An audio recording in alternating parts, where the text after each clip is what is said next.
Hello guys, greetings of the day to all of you. हमारे channel पर आपका एक बार फिर से स्वागत है। जो लोग अपनी तुलना दूसरे व्यक्तियों से करते हैं, उन्हें याद रखना चाहिए कि सूर्य और चंद्रमा अपने अपने समय पर चमकते हैं। तो दोस्तों, हमारे अंदर जो खूबी होती है वो किसी और में नहीं होती। तो हर बंदे में कुछ ना कुछ ऐसी क्वालिटी ज़रूर होती है जो दूसरों से अलग होती है। तो हाँ, कभी भी अपनी तुलना आप दूसरे से ना कीजिए। आपका मकसद कुछ है और दूसरों का मकसद कुछ और है।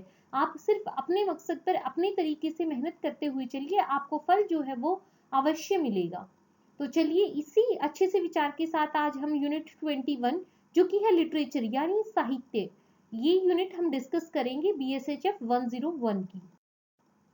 फर्स्ट क्वेश्चन क्या है? The term literature covers. आपको बताना है कि साहित्य शब्द जो है इसमें किसको शामिल किया गया है। चार विकल्प आपके पास हैं। पहला विकल्प है पोएट्री एंड फिक्शन, कविता और कल्पना को। ऑप्शन दूसरा है नोवेल एंड ड्रामा, उपन्यास और नाटक। ऑप्शन सी है शॉर्ट स्टोरी एंड लिटरेरी ऐसे, लघु कहानी और साहित्यिक निबंध।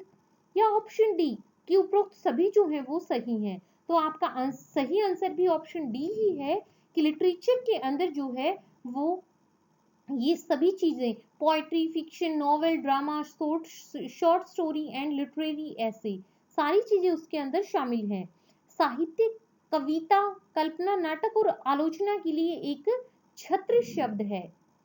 सेकंड क्वेश्चन है dash is a writing that attacks or mocks someone through humor and wit। इसमें आपको बताना है कि उसे हम क्या कहते हैं जिसमें एक लेख जो लिखा जाता है वो हास्य और बुद्धि के माध्यम से किसी का मजाक उड़ाता है। चार विकल्प आपके पास है। पोएट्री यानी कविता, ट्रेजेडी त्रासदी, सटायर यानी व्यंग, या डी नॉवेल यानी उपन्यास। तो सही जवाब उसका है व्यंग। उसे हम ऑप्शन सी सटायर कहते हैं, जिसमें जो लेख लिखा जाता है वो किसी पर व्यंग कसा जाता है, किसी पर व्यंग के रूप में उसे लिखा जाता है। क्वेश्चन नंबर 3 है विच of the following is the oldest form of literature. इसमें आपको बताना है कि साहित्य का सबसे प्राचीनतम रूप है वो कौन सा है। Option A poetry, option B short story, option C novel, या ऑप्शन डी ड्रामा। तो सही जवाब जो है वो है इसका ऑप्शन ए पोएट्री। पोएट्री जो है वो साहित्य का यानी लिटरेचर का सबसे पुराना रूप है। बढ़ते हैं क्वेश्चन नंबर 4 की तरफ। क्वेश्चन नंबर 4 क्या है? अ play that ends sadly is, कि एक नाटक जो दुखद रूप से समाप्त होता है उसे क्या कहते हैं। ऑप्शन ए ट्रेजेडी यानी त्रासदी, option B comedy, option C epic यानी महाकाव्य, या ऑप्शन डी रिद्म लय। तो सही जवाब जो है इसका वो क्या होना चाहिए? Option a tragedy. ट्रेजेडी एक ऐसा वो होता है, एक ऐसा नाटक जिसका अंत जो है वो बहुत ही सैड होता है, बहुत दुखद घटना या स्थिति को ये दर्शाता है। त्रासदी जो है वो एक साहित्यिक उपकरण के रूप में एक कहानी या नाटक को दर्शाती है जो एक सराहनीय चरित्र प्रस्तुत करती है जो शक्तिशाली ताकतों का सामना करती है। नेक्स्ट क्वेश्चन की तरफ बढ़ते हैं।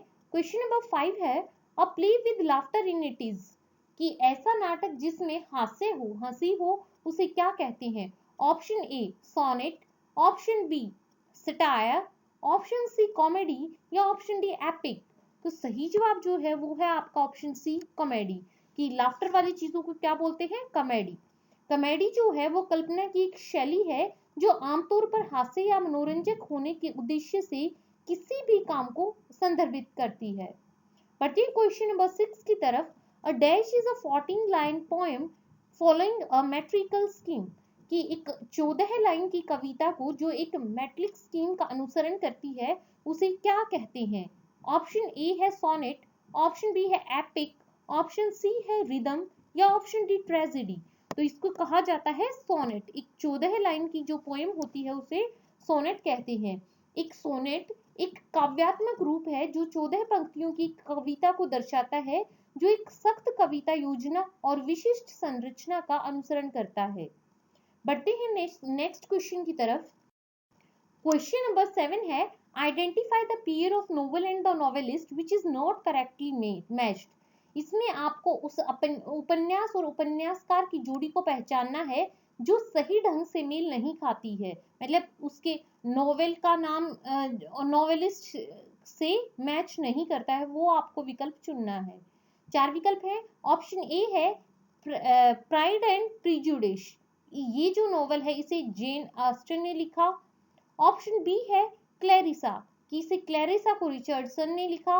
ऑप्शन सी है ए पैसेज टू इंडिया, कि इस अ पैसेज टू इंडिया जो नोवेल है उसके उपन्यासकार का नाम है फॉर्स्टर। या option D heart of darkness जो है उसे जॉर्ज एलियट ने लिखा। तो सही जवाब इसका है ऑप्शन डी, क्योंकि देखिए ऑप्शन ए बिल्कुल सही था कि प्राइड एंड प्रीजुडिस, गर्व और पूर्वाग्रह जो है ये नोवेल किसने लिखा था, जेन ऑस्टिन ने।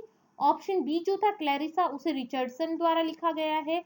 पैसेज टू इंडिया जो है वो फोस्टर ने लिखा है। पर जो हार्ट ऑफ डार्क है वो नोवेल जोसेफ कोनार्ड ने लिखा है। जोसेफ कोनार्ड ने लिखा और ये 1899 में पहली बार प्रकाशित हुआ था। इसे जॉर्ज एलियट ने नहीं लिखा है। तो आपको इसमें से इनकरेक्ट मैच जो चुनना था वो है ऑप्शन डी। क्वेश्चन नंबर 8 है, name the author of the novel Godan. आपको गोदान उपन्यास के लेखक का नाम बताना है। 4 विकल्प हैं आपके पास। ऑप्शन ए है मोहन राकेश, ऑप्शन बी है मुंशी प्रेमचंद, ऑप्शन सी है सलमान रुश्दी, या ऑप्शन डी श्रीलाल शुक्ला। तो सही जवाब जो है इसका वो है आपका ऑप्शन बी, गोदान जो है वो मुंशी प्रेमचंद जी ने लिखा है। मुंशी प्रेमचंद जी इसके राइटर हैं। क्वेश्चन नंबर 9 है, the task of literary criticism is to. इसमें आपको बताना है कि जो लिटरेरी क्रिटिसिज्म होता है उसकी टास्क क्या है, मतलब कि वो किस लिए साहित्यिक जो आलोचना है उसका इनमें से क्या कार्य है। Option A to explain and evaluate literary works, कि साहित्यिक कार्यों की व्याख्या और मूल्यांकन ये करता है। ऑप्शन बी कहता है कि it identify literary works for banning, कि ये जो है वो प्रतिबंध लगाने के लिए साहित्यिक कार्यों की पहचान करता है। ऑप्शन सी कहता है it mocks a literary work with wit and humour, कि बुद्धि और हास्य के साथ ये साहित्यिक काम को जोड़ता है। ऑप्शन डी कहता है शॉर्टलिस्ट बुक फॉर अवार्ड्स, कि पुरस्कार के लिए ये किताबों को शॉर्टलिस्ट करता है।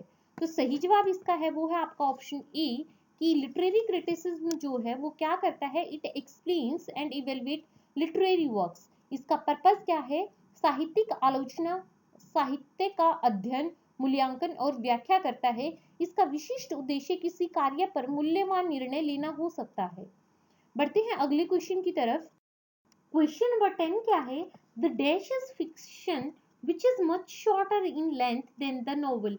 आपको बताना है कि ऐसा लिटरेरी वर्क जो नोवेल से लेंथ में थोड़ा शॉर्ट होता है, मतलब काफी शॉर्ट होता है, तो उसे क्या कहते हैं। और 4 विकल्प आपके पास है। ऑप्शन ए है पोएट्री, यानी उसे कविता कहा जाता है। ऑप्शन बी ड्रामा यानी नाटक। ऑप्शन सी शॉर्ट स्टोरी उसे कहा जाता है, लघु कहानी। या ऑप्शन डी में से कोई नहीं। तो सही जवाब जो है इसका वो है आपका option C, short story. Short story लघु कहानियां उपन्यास से छोटी होती हैं। क्वेश्चन नंबर 11 है, a dash is saying something is like something else while a dash is often saying something is something else. कि आपको बताना है कि कौन सी ऐसा पोएटिक डिवाइस या लिटरेरी डिवाइस है, आपको जैसे कि आपने अलंकार पढ़े होंगे, उनमें क्या क्या होता है, जैसे कि सिमली होती है, मेटाफर होता है, एलिट्रेशन होती है, पर्सोनिफिकेशन होती है। तो आपको बताना है कि क्या इसमें क्या बोलते हैं, कि जो device something is like something else, मतलब किसी चीज को की तुलना दूसरी चीज से करता है उसे क्या कहते हैं, और जो किसी चीज को दूसरी चीज का रूप ही दे देता है उसे क्या कहते हैं। तो सही जवाब इसका हो जाएगा आपका option A, Simli and metaphor. Simli देखिए, उपमा अलंकार क्या होता है, जो बोलता है कि समथिंग किसी भी चीज को किसी चीज दूसरी चीज से कंपेयर करता है। जैसे हम कहें कि he is like he is like, जैसे कोई बहुत सुंदर लगता है, हम कहते हैं शी लुक्स लाइक अ रोज। और कोई किसी चीज की बहुत अच्छी खुशबू आती है, हम उसको बोलते हैं perfume, it smells like a rose. तो ऐसे किसी चीज की तुलना करना जो होता है किसी चीज से, तो वो होता है सिमली, उपमा अलंकार। जबकि हम किसी चीज को दूसरी चीज का रूप दे दें, जैसे कि the world is a stage, कि हमने ये नहीं बोला कि जो संसार है वो एक मंच की तरह दिखता है, हमने बोला संसार जो है एक मंच है, उसको उसका मंच का रूप दे दिया है, तो ये होता है मेटाफर यानी कि रूपक अलंकार। बढ़ते हैं क्वेश्चन नंबर 12 की तरफ, which is elegiac poetry laments which of the following. इसमें आपको बताना है कि जो एलिजिक पोएट्री होती है वो किस चीज को दर्शाती है। ऑप्शन ए है जॉय और हैप्पीनेस को वो दर्शाती है, ऑप्शन बी है नए विचारों को, न्यू आइडियाज एंड थॉट्स को वो दर्शाती है, ऑप्शन सी है अपार प्रेम को, इमेंस लव को वो दर्शाती है, या ऑप्शन डी किसी के लॉस को वो दर्शाती है। सही जवाब जो है इसका वो है आपका option D, loss of someone. Elegy जो होती है वो ऐसी पोयम होती है जो जो किसी की डेथ पर या किसी के लॉस पर लिखी जाती है और सुनाई जाती है, तो वो किसी के दुख को दर्शाती है। बढ़ते हैं नेक्स्ट क्वेश्चन की तरफ, which is question number 13। 13th question है, who was the first Indian ever to receive a Nobel prize. आपको बताना है कि नोबेल पुरस्कार प्राप्त करने वाले पहले भारतीय कौन थे। चार विकल्प आपके पास हैं। ऑप्शन ए है मुंशी प्रेमचंद, ऑप्शन बी है महात्मा गांधी, ऑप्शन सी है रविंद्रनाथ टैगोर, या ऑप्शन डी स्वामी विवेकानंद जी। तो सही जवाब जो है इसका वो है आपका ऑप्शन सी, रविंद्रनाथ टैगोर। रविंद्रनाथ टैगोर जी जो हैं, इन्हें पहला नोबेल पुरस्कार मिला था, मतलब ये पहले भारतीय हैं जिन्होंने लिटरेचर के फील्ड में पहला, जिन्हें नोबेल पुरस्कार दिया गया। 1913 में कविताओं के एक संग्रह, उनकी पोएम्स की कलेक्शन है, किस बुक में, गीतांजलि, उनके सबसे सिफारशी काम की मान्यता के रूप में साहित्य के लिए इन्हें नोबेल पुरस्कार से सम्मानित किया गया था 1913 में। क्वेश्चन नंबर 14 है, Paradise Lost is an epic poem written by. इसमें आपको बताना है पैराडाइज लॉस्ट नाम का जो महाकाव्य है इसे किसने लिखा था। Option A John Milton, option B is Patrick White, option C is Margaret Atwood, या ऑप्शन डी वीएस नायपॉल। सही जवाब जो है इसका आपका वो है option A, John Milton. John Milton जो है वो पैराडाइज लॉस्ट के राइटर है। क्वेश्चन नंबर 15 है, who among the following authors is not correctly paired with the country he or she belongs to। इसमें आपको बताना है कि निम्नलिखित में से कौन सा लेखक है जिसको जिस देश से वो बिलोंग करते हैं उनसे सही ढंग से नहीं जोड़ा गया है। Option A is Homer, Homer belongs to Greece, option B says that Dante belongs to Italy, option C says that Salman Rushdie belongs to Iran, and option D says that George Eliot belongs to England. तो सही जवाब इसका है वो है आपका option C, Salman Rushdie does not belong to Iran, क्योंकि सलमान रुश्दी जो हैं वो एक ब्रिटिश इंडियन नॉवेलिस्ट हैं, ब्रिटिश भारतीय उपन्यासकार वो हैं जिनका जन्म जो है वो मुंबई में हुआ था। उनकी जो मेन उपन्यास जो बहुत फेमस नॉवेल्स हैं वो है midnight children and the Satanic versus. तो बाकी जो थे होमर्स जो है वो ग्रीस से संबंधित हैं, डांटी जो है वो इटली से, और जॉर्ज एलियट जो है वो इंग्लैंड से संबंधित है। बढ़ते हैं 16th क्वेश्चन की तरफ। क्वेश्चन नंबर 16 क्या कहता है, the period after the first 3 decades of 19th century was called. इसमें आपको बताना है कि 19वीं सदी के पहले 3 दशकों के बाद की अवधि को क्या कहा जाता है। ऑप्शन इज स्लीव पीरियड यानी दास अवधि, option B is Victorian period, option C is golden period, या ऑप्शन डी सिल्वर पीरियड। तो सही जवाब इसका है वो है आपका option B, the Victorian period. Victorian period कहा जाता है जो पहले 3 दशक के बाद का जो 19th सेंचुरी का समय था उसे। Question number 17 is name the writer of the novel The old man and the Sea. The old man and the Sea उपन्यास के लेखक का नाम आपको बताना है। चार विकल्प आपके पास है, नायपॉल, रिचर्डसन, हेमिंग्वे, या सैमुअल जॉनसन। तो सही जवाब जो है इसका वो है आपका option C, Hemingway. Ernest Hemingway जो है ये एक अमेरिकी उपन्यासकार हैं जो कि लघु कथा लेखक, पत्रकार और खिलाड़ी थे। तो याद रखिएगा, the old man and the sea was written by Ernest Hemingway. Last question जो है इस यूनिट का वो है question number 18, which of the following statements is और are true regarding the literary criticism. इसमें आपको बताना है कि साहित्यिक आलोचना के संबंध में निम्नलिखित में से कौन सा कथन जो है वो सही है। Option A says that it talks about the poems, plays and novels in an appreciative way, कि ये एक प्रशंसात्मक तरीके से कविताओं, नाटकों और उपन्यासों के बारे में बात करता है। Option B says that it examines the merits and demerits of literary work, कि यह साहित्यिक कार्यों के गुणों और अवगुणों की जांच करता है। ऑप्शन सी कहता है it works in the domain of aesthetic judgement, यह सौंदर्य निर्णय के क्षेत्र में काम करता है। ऑप्शन डी सेज दैट कि ऑप्शन ए बी सी जो है वो सभी सही हैं, और आपका सही जवाब भी ऑप्शन डी ही है कि लिटरेरी क्रिटिसिज्म के रिगार्डिंग जो तीनों पॉइंट्स दिए गए थे ए बी सी, वो सभी सही हैं। होप है कि आपको हमारा प्रयास पसंद आ रहा है और आप हमारे पढ़ने का तरीका और जिस तरीके से एग्जाम में क्वेश्चंस पूछे जाएंगे सेम वो तरीका हम आपको प्रोवाइड करवा रहे हैं।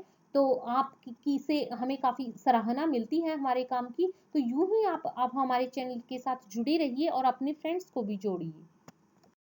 वीडियो को समय देने के लिए धन्यवाद। इसको लाइक देना ज़रूर आप याद रखें, क्योंकि एक वीडियो तैयार करने के लिए बहुत मेहनत होती है और हम उसको आपको फ्री ऑफ कॉस्ट आपको वो चीज़ प्रोवाइड करवाते हैं। तो एक लाइक तो ज़रूर बनता है हमारे एफर्ट्स के लिए। ज़्यादा से ज़्यादा वीडियोस को शेयर करें ताकि और दूसरों का भी भला हो सके, और अपने फ्रेंड्स को भी ये चैनल सब्सक्राइब करवाएं। थैंक